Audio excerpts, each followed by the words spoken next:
সুপ্ৰভাত। আজি 20 জুন।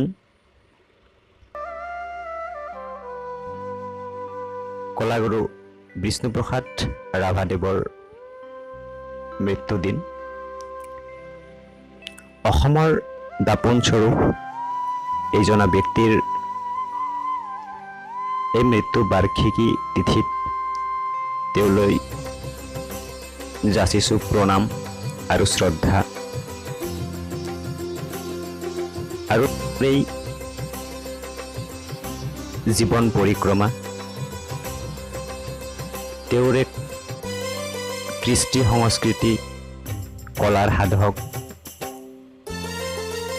তেওঁৰ এটি থুলমূল পৰিচয় এই ভিডিঅ'টিত দাঙি ধৰিবলৈ চেষ্টা কৰিছোঁ। বলক আৰম্ভ কৰোঁ। অসমৰ লিঅ'নাৰ্ডো দা ভিঞ্চি হিচাপে পৰিচিত বিষ্ণুপ্ৰসাদ ৰাভা অসমৰ এক উজ্জ্বল নক্ষত্ৰস্বৰূপ। 1909 চনৰ 31 জানুৱাৰীত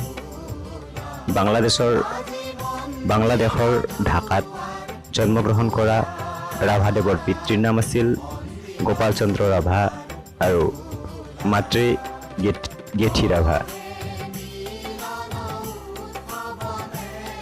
প্ৰাথমিক শিক্ষা তেওঁ তেজপুৰতে কৰিছিল। তেজপুৰত প্ৰাথমিক শিক্ষা সমাপ্ত কৰি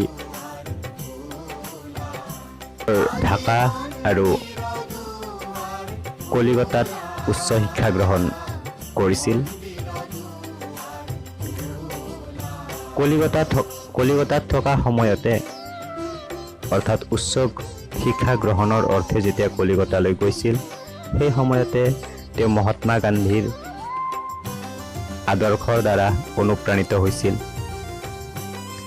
মহাত্মা গান্ধীৰ কিছুমান আদৰ্শৰ দ্বাৰা তেওঁ অনুপ্ৰাণিত হৈছিল আৰু ভাৰতৰ স্বাধীনতা আন্দোলনত জঁপিয়াই পৰিছিল।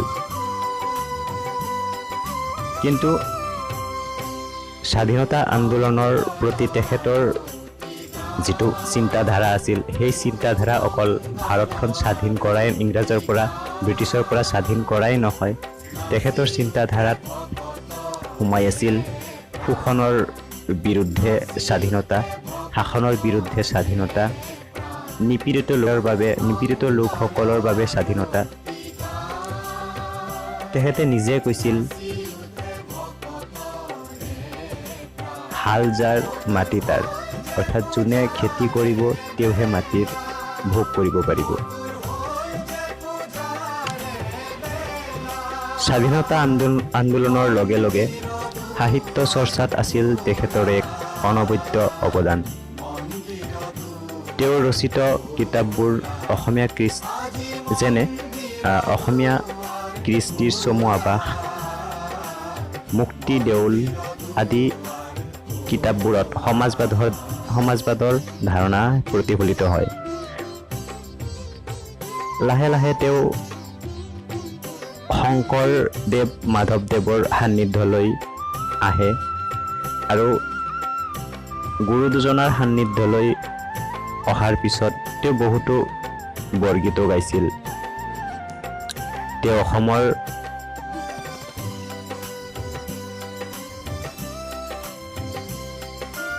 এজন শ্ৰেষ্ঠ বৰগীত গায়ক হিচাপেও জনা যায়। তেওঁৰ অংকিত ছবিবোৰ অসমীয়া কলা কৃষ্টিলৈ এক অমূল্য অৱদান। তেওঁ একেধাৰে প্ৰতিভাৱান অভিনেতা, ছবি প্ৰযোজক, নৃত্যশিল্পী, স্বাধীনতা সংগ্ৰামী ইত্যাদি। তেজপুৰৰ বাণ থিয়েটাৰত তেওঁ বহুতো নাট্যাভিনয় কৰিছিল। চিৰাজ নামৰ এখন অসমীয়া বোলছবি তেওঁ পৰিচালিত কৰিছিল আৰু এই ছবিখনত তেওঁ নিজে কণ্ঠদানো কৰিছিল। এৰাবাটৰ সুৰ নামৰ বোলছবিখনতো তেওঁ অভিনয় কৰিছিল।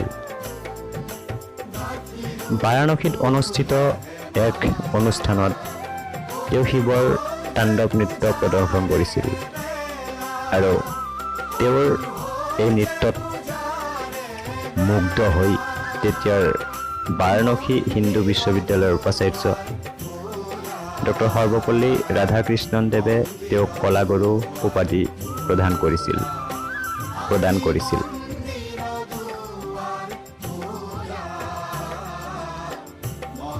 এইজনা মহান মনীষীয়ে ৰচনা কৰা গীতবোৰক একেলগে ৰাভা সংগীত বোলা হয় আৰু তেওঁৰে কেইটিমান চিৰযুগমীয়া চিৰসেউজীয়া গীতবোৰ হ'ল বিলতে হালিছে সুৰৰে দেউলৰে ইত্যাদি। এইজনা মহান মনীষীয়ে আজিৰ দিনটোতে অৰ্থাৎ 20 জুন 1969 চনত শেষ নিশ্বাস ত্যাগ কৰিছিল আৰু তেওঁৰ এই মৃত্যু দিনটোক প্ৰতি বছৰে ৰাভা দিৱস হিচাপে পালন কৰি অহা হৈছে। ধন্যবাদ। গতিকে তেখেতৰ কলা কৃষ্টিবোৰ আজিৰ যুৱ সমাজে, আজিৰ অসমীয়া সমাজে ধৰি ৰাখিব